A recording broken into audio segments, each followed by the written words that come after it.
और इस आयत करीमा में हमें ये भी मालूम होता है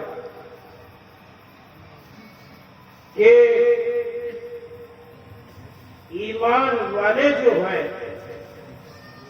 वो ईमान ला कर बेखौफ ना हो जाए, बल्कि अपने रब से डरते रहे, अपने रब से डरते रहे। अज़ीज़ान गिरामी, वो कौन है तुम्हारा रब कि जिसका ये कलाम है? कौन है वो अल्लाह रब्बुल इज्जत कि जिसने हमें तुम्हें अपनी जात से डराया है? वो है कौन? वो अजीम शान हस्ती है कौन?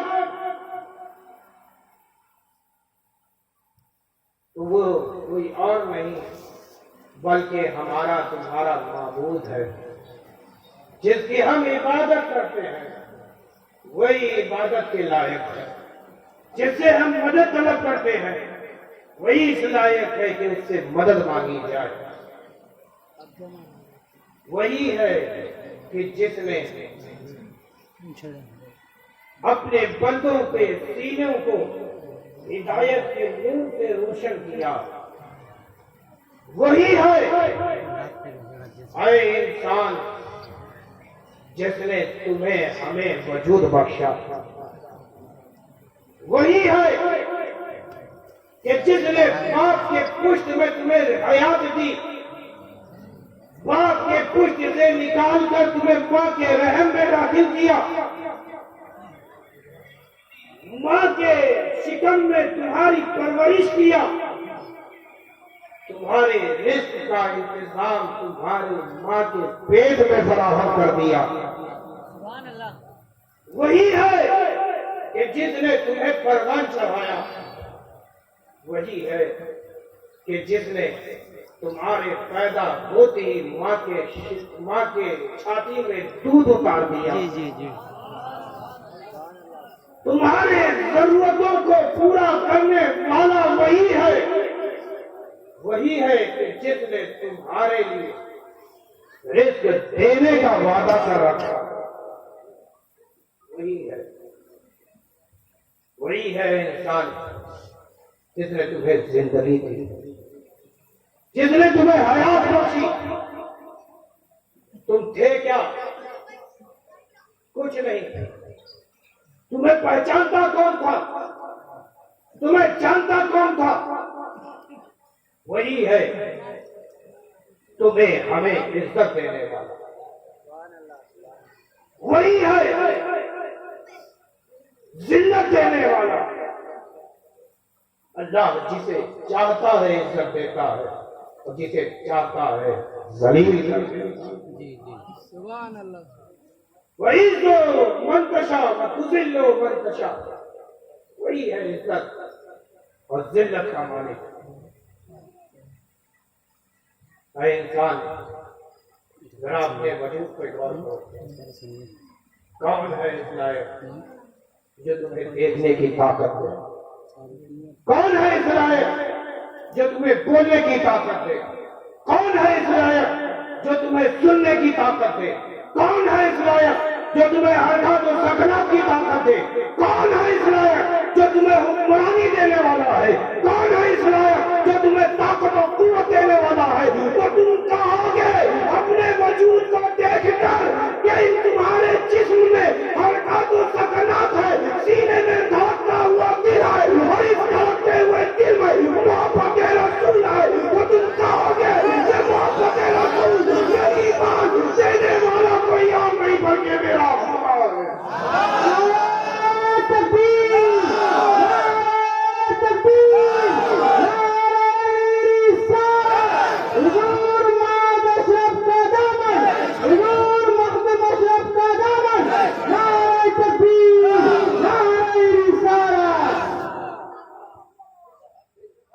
लेकिन है इंसान, तुम अपने वजूद को पहचानो। तुम्हें किस लिए अल्लाह ने पैदा किया? अल्लाह रब्बुल इज्जत ने सारी मखलूकात को पैदा किया, सारी मखलूकात को वजूद बख्शा। बताओ बख्शा है कि नहीं? फरिश्तों को किसने बख्शा? किसने हयात बख्शी? अल्लाह रब्बुल इज्जत ने। आदम अलैहिस्सलातु वस्सलाम को नबुव्वत का ताज किसने दिया? शीश को नबुव्वत का ताज किसने पहनाया? इब्राहिम खलीलुल्लाह को खलील किसने बनाया? इस्माइल को ज़बीहुल्लाह किसने बनाया? ईसा को रूहुल्लाह किसने बनाया? तो तुम कहोगे ये मकाम देने वाला तो खुदा है, ये मकाम देने वाला तो खुदा है। अपने वजूद को पहचानो। अल्लाह रब्बुल इज्जत ने जिस मखलूक को भी पैदा किया उसे एक काम दिया। फरिश्ते बताइए मखलूकात खुदा में से है या नहीं है? किसी को तस्बीह के लिए मुकर्रर किया, किसी को रूह फूकने के लिए मुकर्रर किया, किसी को जान लेने के लिए मुकर्रर किया, किसी को हिसाब, किसी को सवालात करने पर मुकर्रर किया, किसी को तुम्हारे अमाल को लिखने के लिए मुकर्रर किया। तेरा मन का दुनिया ये तुम्हारे तमाम अमाल को लिखते हैं। हदीस पाक में आता है कि तुम अगर नेक इरादा करो तो ये फरिश्ते तुम्हारी इस नेक इरादे को भी लिखते हैं।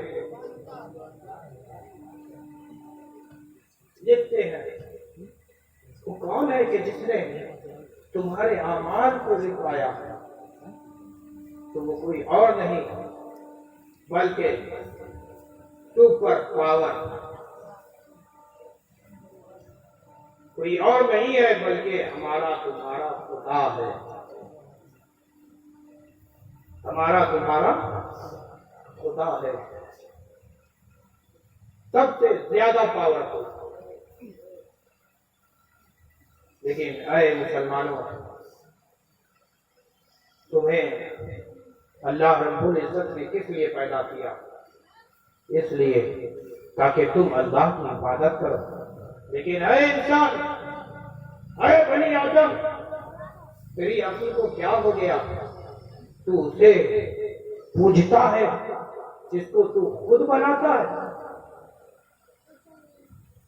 जिसे तू खुद अपने हाथों से शक्ल देता है, सूरत देता है, नाक नक्शा देता है, कलर करता है, फिर उसी के आगे क्यों अपने सर को खम करता है? अरे उसके आगे अपने सर को झुका लो जिसने तुम्हें वजूद बख्शा, जिसने तुम्हें वजूद बख्शा है। अज़ीज़ाने गिरामी, ये बताइए क्या यहाँ पे मौत नहीं आती? अरे बोलो ना भाई, आती है ना। मरने के बाद क्या होता है? हदीस में आता है और कुरान मुक़द्दस की एक आयत करीमा है जो इस मरने के बाद की कैफियत को बताती है। एक तरह वाले नास हिसाब, एक तरह वाले नास हिसाब वहुम फी गफ़लतिन मुरिदून, करीब है कि बंदगाने खुदा से हिसाब लिया जाएगा। और वो है कि गफलत की निगाह हुए हैं। मालूम ये देता है कि उन्हें तो खुदा के पास जाना ही नहीं। बताओ तुम्हें खुदा के पास जाना है कि नहीं?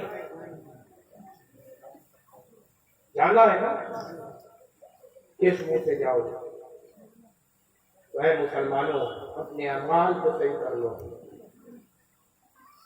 शरीयत पर अमल पैदा हो जाओ, तबीयत की जिंदगी को छोड़कर शरीयत की जिंदगी गुजारो, वह शराब हो जाओ।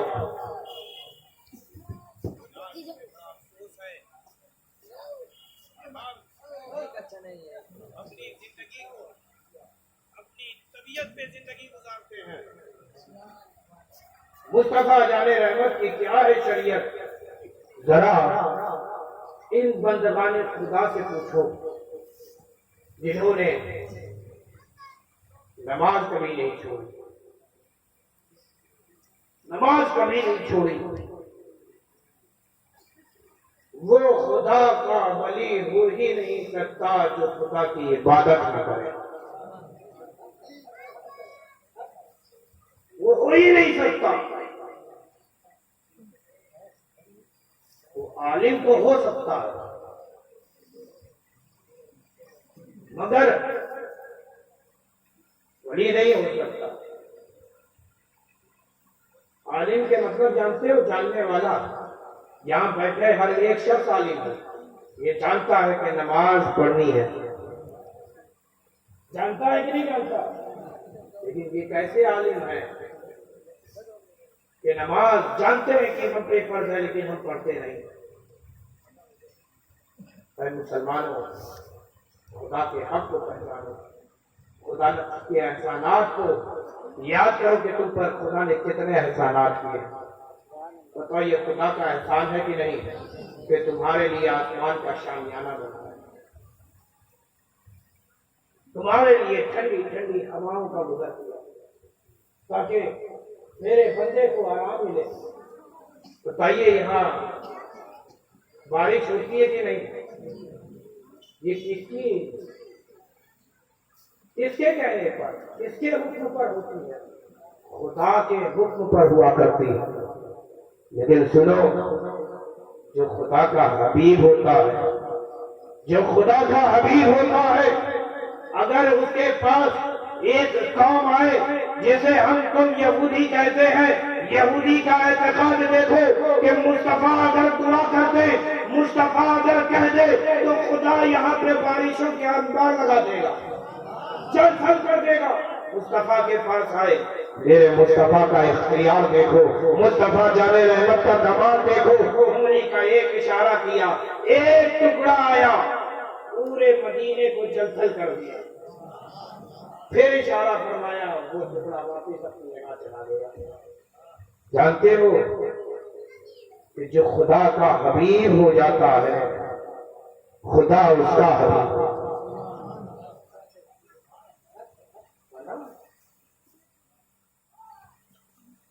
मैं आपके बहुत करीब हूँ, बस एक बात बताऊं कि देखिए अल्लाह से डरने वाले कैसा कैसा मकाम हासिल करते हैं। एक बुजुर्ग थे दरिया के किनारे, खुदा की इबादत कर रहे थे। भूख लगी, देखा क्या, एक सेब है जो दरिया से बहता हुआ चला रहा है, उसे उठा लिया और उसे खाया। खाया ही था कि खुदा के खौफ ने उन्हें झिझोड़ दिया। अगर खुदा पूछेगा, ये बता, अरे मेरे बंदे ये बता, तूने किसकी इजाजत से खाया? तो मैं उसे क्या जवाब दूंगा? अब वो उनके मालिक को तलाश करने के लिए, बताओ सेब दरिया में उड़ता है? अरे बोलो ना भाई, हमार पोता भूषण पाल में भूज रहे हो? नहीं भूज रहे हो।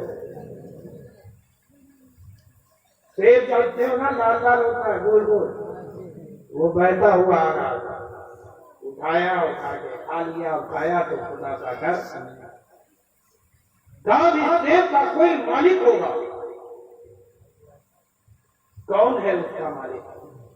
चल करके उससे कह दे कि वो मुझे माफ कर दे। अगर बंदा माफ कर देगा तो खुदा भी माफ फरमा देगा।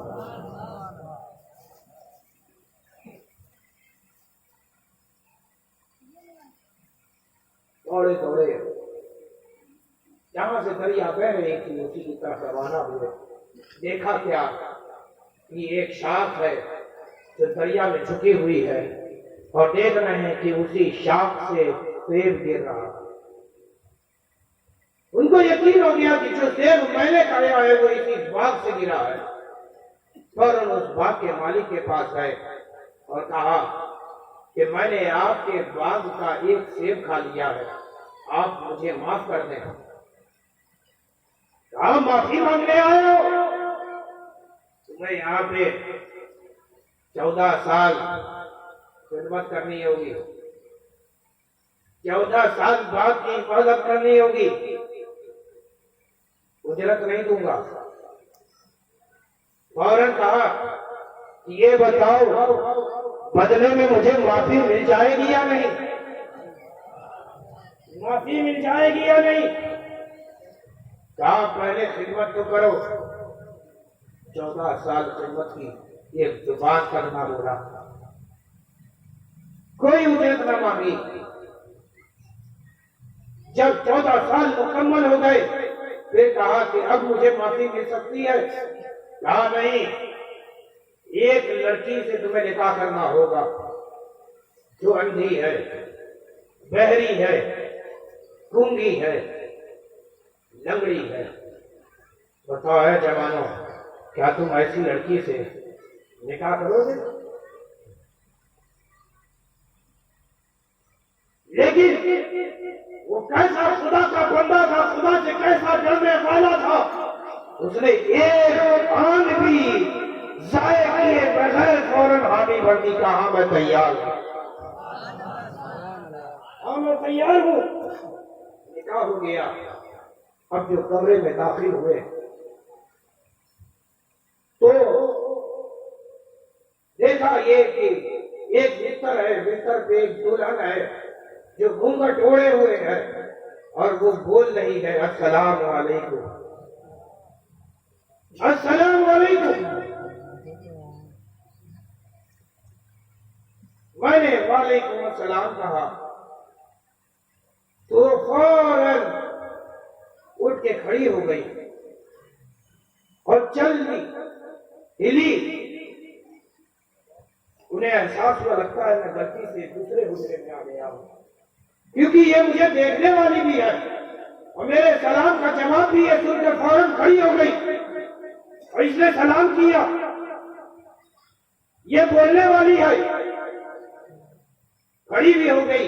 ये लंगड़ी भी नहीं है, ये मेरी दुल्हन नहीं है, क्योंकि मेरी दुल्हन तो वो थी जो अंधी है, बहरी है, गूंगी है, लंगड़ी है। ये लगता है किसी और की बीवी है। फौरन बाहर आए, बाग के मालिक से कहा, ऐ मालिक, ये बताइए कि वो कौन सा हुजरा था जहां पे आपने मुझे भेज दिया? लगता है आपने गलती से मुझे वहां भेजा है। वो तो बोलती भी है, सुनती भी है, देखती भी है, चलती भी है, वो मेरी बीवी कैसे हो सकती है? आपने तो कहा ये इन सब चीजों से माजूर है। तो वो मुस्कुरा उठे और मुस्कुरा कर कहते हैं, सुनो सुनो, जानते हो वो मेरी बेटी है, मेरी बेटी, वो मेरी बेटी है। अंधी इसलिए है कि इसने कभी ना महरम को नहीं देखा, बहरी इसलिए है कि कभी इसने ना महरम की आवाज नहीं सुनी, गूंगी इसलिए है कि इसने कभी ना महरम से कलाम नहीं किया, और लंगड़ी इसलिए है कि ये कभी अपने घर की तहवीर को नाम करके बाहर नहीं गई।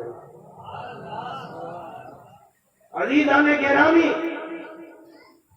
जब ये दोनों इन दोनों हस्तियों का संगम होता है तब जाकर के खुदा गौसे आजम अब्दुल कादिर जिलानी अता करता है। वो गौसे आजम कि अगर कब्रिस्तान से गुजरे और कहे उठो उठो लेटे क्या हो, मेरे नाना आ रहे हैं, तुम मुर्दे अपनी कब्र से बाहर आ जाए।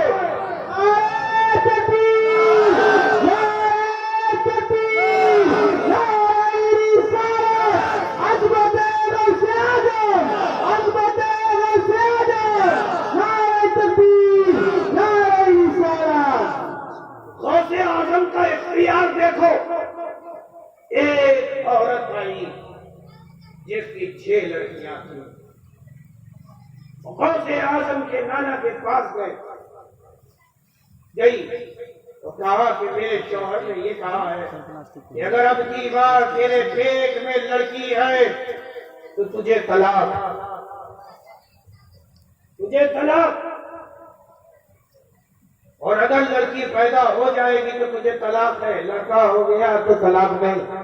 यही मसला भी है कि अगर शौहर ने अपनी बीवी से कहा कि जो कुछ भी तेरे पेट में है, अगर वो लड़की है, लड़की ही पैदा हुई, और उसने ये कह रखा है कि अगर लड़की हुई, कि अगर तेरे पेट में लड़की है तो तुझे तलाक मांगे हो जाएगी।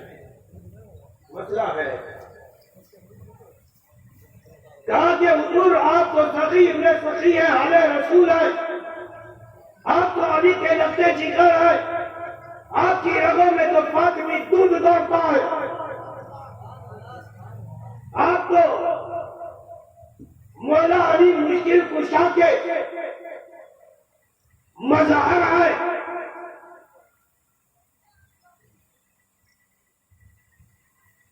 आप के दरबार से कोई महरूम नहीं लौटता, मुझे भी महरूम न लौटाए। आपके नाना ने देखा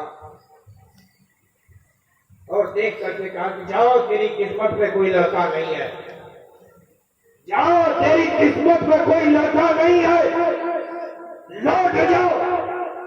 अब जो ये सुना तो अश्क बार हो गई, रोते हुए, चीखते हुए, बिलखते हुए बाहर निकली तो देखा क्या, एक शहजादा है जो बैठा हुआ है, जिसका चेहरा बड़ा हसीन है, जिसकी मुस्कुराहट बड़ी प्यारी है। उस बच्चे ने मुझे देखा तो उसने कहा, ए भाई कहां जाती हो, इधर आओ, क्यों रोती हो? मेरा सब मत पूछो, मैं आपके दरबार में आपके नाना के पास आई थी, सुनती थी यहाँ इस घर से कोई महरूम नहीं लौटता, आपके नाना ने मुझे खाली हाथ लौटा दिया है और ये कह दिया है कि मेरी किस्मत में कोई लड़का नहीं है। मेरे चद्दे करीब गौसे आजम अब्दुल कादिर जिलानी फरमाते हैं कि जाओ, तेरे पेट में जो है वो लड़का है, तेरे पेट में जो है लड़का है। इधर गौसे आजम ने ये कहा है, औरत कहती है कितने बड़े बुजुर्ग, दाढ़ी सफेद थी, इधर देखो, अभी तो फसल भी नहीं उगी है और कह रहे हैं ये तेरे पेट में लड़का है। अजीज़ाने गिरामी, ये हाशिमी खून है,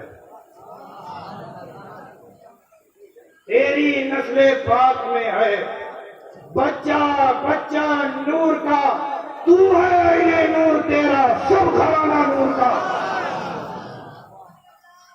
गौसे आजम को बच्चा जानकर ये कही कि जब बड़े ने नहीं दिया तो छोटा क्या दे रहा। मेरे शेख अब्दुल कादिर जिलानी को जला लाया और फरमाते हैं, जा तू अपने घर तक नहीं पहुंचेगी, जितनी तेरी लड़कियां हैं सब लड़के में बदल चुके हैं। अजीज़ाने गिरामी, ऐसा ही हुआ, जो पैदा हो चुके थे, हो चुकी थी, मेरे गौस ने कहा कि लड़का है तो खुदा ने लड़का बना दिया। अजीज़ाने गिरामी, वह क्या जूदो सखा है ना, क्या है वह क्या जूदो करम है, शहे बता तेरा, नहीं सुनता ही नहीं मांगने वाला तेरा, नहीं सुनता ही नहीं मांगने वाला तेरा। अजीज़ाने गिरामी, वो सब तो करामतें हैं, लेकिन जिसके पास इतनी इख्तियार, जो कह दे खुदा उसे कर देता है।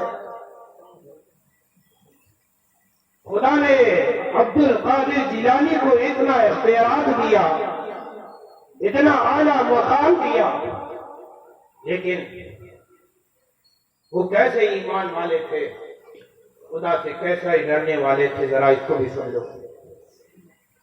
एक दफा एक नौजवान हज के लिए गया हुआ था और हर कदम पे एक सजदा करता, हर कदम पे एक सजदा करता, हर कदम पे एक सजदा करता। इस हाल में एक नौजवान जा रहा है खुदा के दरबार में, बैतुल्लाह की ज़ियारत करने के लिए। तो लोगों ने देखा और अश्क कर रहे हैं कि वाकई ये कैसा खुदा का बंदा है जो हर कदम पे सजदा कर रहा है, हर कदम पे सजदा कर रहा है। लेकिन जब वो उस नौजवान के करीब हुए तो ये कहता हुआ सुन रहे हैं कि हे अल्लाह, हमें तेरी बारगाह में जैसा सजदा करना चाहिए था अब्दुल कादिर नहीं कर सकता, अब्दुल कादिर नहीं कर सकता। अजीज़ाने गिरामी, क्या मामला था अब्दुल कादिर जिलानी का। शेख अब्दुल कादिर जिलानी इतने आला मकाम पे फाइज हुए कि वो वली नहीं हो सकता कि जिसके काजे पे मेरे खौफ का कदम ना हो। औलिया जिसके तलबे को अपनी निगाहों से मले। अजीज़ाने गिरामी, वो मकाम है मेरे खौफ का। लेकिन देखिए, खुदा के आगे सजदा कर रहे हैं तो अपने सजदे पे नाज नहीं कर रहे हैं। ये नहीं कह रहे कि अल्लाह मेरा ये सजदा कबूल हो गया। ये कहते हुए नजर आते हैं कि अल्लाह, हमें जैसी तेरी इबादत करनी थी हम कर ना सके। सोचिए आज हमारा हाल क्या है कि हम जुमा कल है, देखिएगा ये जैसे ही इमाम ने सलाम मेरा दुआ के लिए आज भी नहीं उठाया था, कितने ही ऐसे हैं जो मस्जिद छोड़ छोड़ के जाने लगते हैं। दुआ के बाद तो आधी से ज्यादा मस्जिद खाली। ऐ मेरे प्यारो, जिस तरह तुम जुमा में मस्जिदों को आबाद करते हो, अगर तुम 5 वक्त मस्जिदों को आबाद करना जान लो तो यकीन जानो तुम कदम भी नहीं रखोगे कि तुम्हारे कदमों में सारी दुनिया होगी, सारी दुनिया तुम्हारे कदमों में होगी। ऐ मेरे प्यारो, सुनो, एक वाकया है, ये भी सुन लीजिए।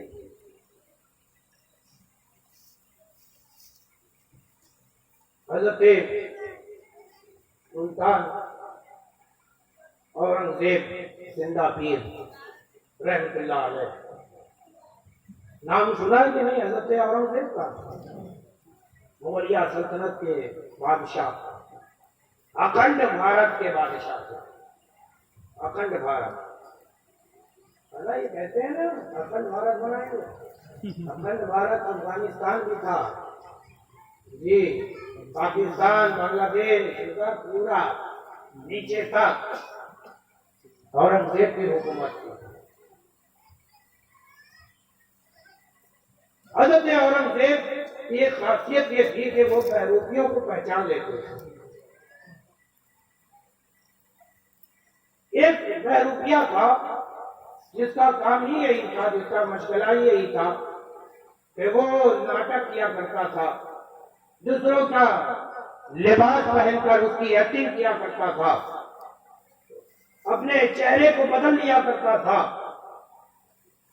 सामने वाला देख करके ये कहता था कि ये तो हूबहू ऐसी एक्टिंग कर रहा है।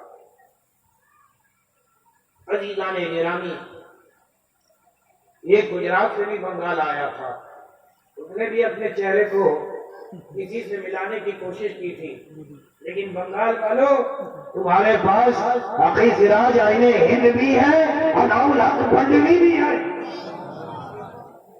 तुम्हें पहचानने की बसीरत दी है, तुम्हें देख करके पहचान लेने की कुव्वत दी है। तुमने पहचान लिया तो बड़ा अच्छा किया कि तुमने उसे उल्टे पांव भेज दिया। अजीज़ाने गिरामी, सुल्तान के दरबार में वो भी आया इस घर से कि बादशाह कुछ इनाम दे, लेकिन बादशाह ने कहा कि मैं बहरूपियों को टका पैसा नहीं देता। उसको लग गई बात, कहा बादशाह मैं बड़ा मशहूर हूं अपने काम में, मैं ऐसा भेष आपके सामने धारण करके आऊंगा कि आप भी पहचान नहीं सकोगे। औरंगजेब ने कहा अगर मैं पहचान न सकूं तो ये मेरा ताज तुम्हारे कदमों में होगा।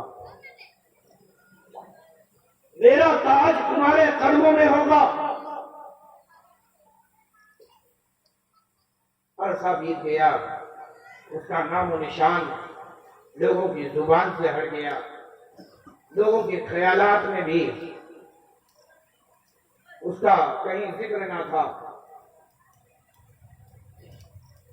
एक शोर बर्पा हुआ कि एक जंगल है, उस जंगल में एक बंदा है खुदा का जो अल्लाह की इबादत करता है, सुबह शाम रात अल्लाह की इबादत करता है। मखलूकात खुदा से सिर्फ एक मखसूस वक्त नहीं मिलता है, वरना वो किसी से नहीं मिलता, अल्लाह की इबादत ही किया करता है। हज़रत औरंगजेब तक उसकी इबादत का शोहरा हुआ। हज़रत औरंगजेब ने ख्वाहिश का इजहार किया कि उन्हें देखना चाहता हूं, देखूं तो कि जिसका जिक्र लोगों की जुबान पे है वो वाकई कैसा है। मैं आपको बताऊं, हज़रत औरंगजेब का हाल ये था कि जिस कब्र पे हाजिरी देते और अगर कब्र पे पहुंच के सलाम करते और सलाम का जवाब नहीं मिलता तो उस कब्र को तोड़ दिया करते थे।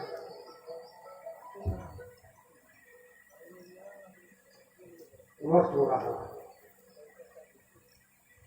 बहरहाल सुन ले, बादशाह औरंगजेब भी खड़े रहे, धूप थी, पसीना पसीना हो गए। मौका मिला तो सलाम किया, सलाम का जवाब मिला और बादशाह बेहद उसकी इबादत से मुतासिर हुआ और मुतासिर होकर उसने नजराना देना चाहा। वो हंस पड़ा, अरे बादशाह देखो, मैंने तुमसे दरबार में कहा था कि मैं तुम्हें तुम्हारे सामने एक ऐसा रूप धारण करके आऊंगा कि तुम मुझे पहचान नहीं सकोगे, तुम मुझे जान नहीं सकोगे, तुम मेरे हुलिये को देखकर मेरा ख्याल भी नहीं ला सकोगे। मैंने तुमसे कहा था तुम मुझे पहचान नहीं सकते, मैं एक ऐसा भेष धारण करके आऊंगा। औरंगजेब को अपनी कही हुई बात याद आई, फौरन अपना ताज उतारा और उस शख्स के कदमों में रखने लगे। अब जैसे ही रखने लगे उस शख्स की दिल की दुनिया बदल गई। वो चीख कर कहता है, अल्लाह, मैं तेरी झूठी इबादत करता रहा और तूने औरंगजेब बादशाह हिंद का ताज मेरे कदमों में डाल दिया। अगर मैं तेरी सच्ची इबादत करता न जाने क्या क्या तू मेरे कदमों में डाल दिया। गाने गिरामी तो है मेरे प्यारो, खुदा की सच्ची इबादत करो, अल्लाह से डरो। बंदा मोमिन जब सजदे में होता है तो रब के सबसे ज्यादा करीब होता है, यह हदीस में आता है। बहरहाल मैं इसी के साथ अपनी गुफ्तगू को तमाम करना चाहता हूँ, लेकिन जाने से पहले शेख अब्दुल कादिर जिलानी के इस अमल सालिहा को मैं आपके सामने भी पेश करने की सादत हासिल करना चाहता हूँ। मेरा बॉस तन्हाई में भी और मजमे आम में भी तौबा व इस्तग़फ़ार की दावत दिया करता था।